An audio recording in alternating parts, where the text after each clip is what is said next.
Hello friends, இந்த வீடியோவில் சேமியா ஜவ்வரிசி இது ரெண்டையும் பயன்படுத்தி கேசரி எப்படி பண்ணுறதுன்னு தான் பார்க்க போகிறோம். நம்ம பொதுவாகவே சேமியா ஜவ்வரிசி பயன்படுத்தி பாயாசம் தான் பண்ணுவோம். இப்போ ஒரு டைம் டிஃப்ரெண்ட்டாக சேமியா ஜவ்வரிசி கேசரி எப்படி பண்ணுறதுன்னு இந்த வீடியோவில் பார்க்கலாம். சுலபமாக செய்யலாம், டேஸ்ட் வந்து உண்மையிலே ரொம்ப நல்லாயிருக்குங்க. எப்படி பண்ணுறதுன்னு பார்க்கலாம், வாங்க வீடியோக்குள்ளே போகலாம். இதை பண்ணுறதுக்கு ஒரு பேனில் ஒரு 2 டேபிள் ஸ்பூன் அளவுக்கு நான் சன்ஃப்ளவர் ஆயில் யூஸ் பண்ணியிருக்கேன். நீங்கள் இதுக்கு பதில் நெய் கூட யூஸ் பண்ணிக்கலாம். நெய் அப்படி இல்லைனா வாசம் வராத எந்த எண்ணெய் வேணாலும் பயன்படுத்திக்கலாம். இப்போ இந்த எண்ணெய் சூடானதும் இதில் கொஞ்சமாக முந்திரி திராட்சை ஆட் பண்ணிவிட்டு இதை வந்து ரோஸ்ட் பண்ணி எடுத்துக்கலாம். இந்த திராட்சை வந்து லைட்டாக பபிள்ஸ் ஆகி வந்தால் போதும், ரொம்ப கருக விட்டுறக்கூடாது. இது பபிள்ஸ் ஆகி வந்ததும் நம்ம வெளியில் எடுத்துக்கலாம். அடுத்ததாக அதே ஆயிலில் 1/2 கப் அளவுக்கு நான் ஜவ்வரிசி சேர்த்துருக்கேன். சேர்த்துட்டு இதை வந்து நம்ம ரோஸ்ட் பண்ணி எடுத்துக்கலாம். இது வந்து நல்லா ஃபுல்லாக பொரிஞ்சு ஒயிட் கலரில் வரணும், அது வரைக்கும் இதை வந்து நம்ம ரோஸ்ட் பண்ணி எடுத்துக்கலாம். இது வந்து நைலான் ஜவ்வரிசி தான் நான் பயன்படுத்தியிருக்கேன், அதுவும் சின்ன ஜவ்வரிசி தான் பயன்படுத்தியிருக்கேன்.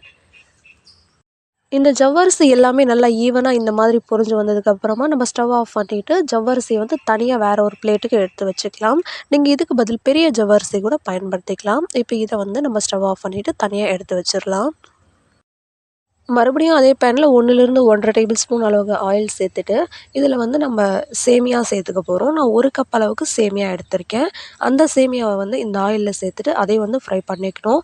இதுவும் வந்து கருது போயிடக்கூடாது, ஜஸ்ட் இது வந்து லைட்டாக கலர் மாறுற அளவுக்கு இதை ஃப்ரை பண்ணால் போதும். இப்போ இதை வந்து நம்ம ஃப்ரை பண்ணி எடுத்துக்கலாம். பாருங்கள், இந்த சேமியா வந்து நல்லா இந்தளவுக்கு ஃப்ரை ஆகி வந்ததும் நம்ம ஸ்டவ் ஆஃப் பண்ணிவிட்டு இதையுமே வந்து நம்ம தனியாக எடுத்து வச்சுக்கலாம். அடுத்ததாக அதே பேனில் 2 1/2 கப் அளவுக்கு நான் தண்ணி சேர்த்துக்கிறேன். அதாவது 1/2 கப் ஜவ்வரிசி நம்ம சேர்த்துருக்கிறதால அதுக்கு 1 கப் தண்ணி, அதுக்கப்புறம் நம்ம 1 கப் சேமியா சேர்த்துருக்கிறதால அதுக்கு 1 1/2 கப் தண்ணி அப்படின்னு சொல்லி மொத்தமாக 2 1/2 கப் தண்ணி வந்து நான் சேர்த்துக்கிறேன் இந்த பேனில். அடுத்ததாக இது கூட அந்த கேசரிக்கு நல்ல கலர் கொடுக்கறதுக்காக நான் ஆரஞ்சு கலர் ஃபுட் கலர் வந்து இதில் சேர்த்துருக்கேன். இது வந்து ஆப்ஷனல் தான், சேர்க்க விருப்பம் இல்லைன்னா நீங்கள் ஸ்கிப் பண்ணிக்கலாம். இப்போ இந்த தண்ணி வந்து நல்லா கொதிக்கிற வரைக்கும் நம்ம வெயிட் பண்ணலாம்.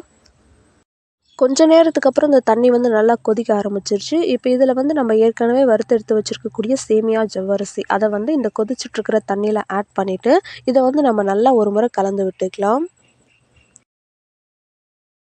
இதை நல்லா கலந்து விட்டு ஒரு 3 to 4 மினிட்ஸ்க்கு அப்புறம் பாருங்கள், இதில் இருக்கக்கூடிய தண்ணி பாதி அளவுக்கு அப்சர்வ் ஆகியிருக்கு. இன்னும் கொஞ்சம் நேரம் வேகட்டும், இன்னும் ஒரு 2 to 3 மினிட்ஸ் போல் இது வேகட்டும். 3 மினிட்ஸ்க்கு அப்புறம் பாருங்கள், இது நல்லா குக் ஆகி தண்ணி ஃபுல்லாக அப்சர்வ் பண்ணியிருக்கு. இப்போ இதில் வந்து நம்ம 1 கப் அளவுக்கு சுகர் சேர்த்துக்கிறோம். இது வந்து ஒரு கரெக்டான ஸ்வீட்னஸ் கொடுக்கும். உங்களுக்கு இன்னும் கொஞ்சம் நல்லா ஸ்வீட்னஸ் ரிச்சாக வேணும் அப்படின்னா நீங்கள் இன்னும் ஒரு 1/4 கப் போல் கூட சேர்த்துக்கலாம். இப்போ இந்த சுகர் சேர்த்துட்டு இதை வந்து நம்ம நல்லா கலந்து விட்டுக்கலாம். சுகர் நல்லா கலந்து விட்டதுக்கப்புறமா இந்த கன்சிஸ்டன்சிக்கு வரும். மறுபடியும் இதை வந்து ஒரு 3 மினிட்ஸ் போல் குக் பண்ணிட்டோம் அப்படின்னா கேசரி வந்து ரெடி ஆகிடும். இப்போ இதை வந்து ஒரு 3 மினிட்ஸ் போல் குக் பண்ணிக்கலாம். 3 மினிட்ஸ்க்கு அப்புறம் இதில் வந்து 1 டேபிள் ஸ்பூன் நெய் சேர்த்துட்டு இதை வந்து நல்லா கலந்து விட்டுறலாம்.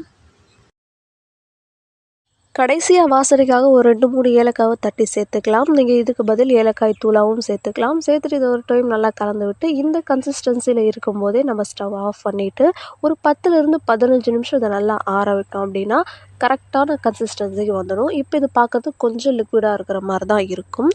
ஒரு 15 மினிட்ஸ்க்கு அப்புறம் பாருங்கள், இது கரெக்டான கன்சிஸ்டன்சிக்கு வந்துடும்.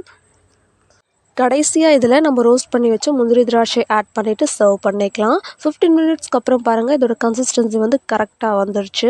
அவ்வளோதாங்க, நம்மளுடைய சேமியா ஜவ்வரிசி கேசரி வந்து சூப்பராக ரெடி ஆகிடுச்சு. எப்பயும் போல் பாயாசம் பண்ணாமல் இந்த மாதிரி கேசரி செஞ்சு பாருங்கள்.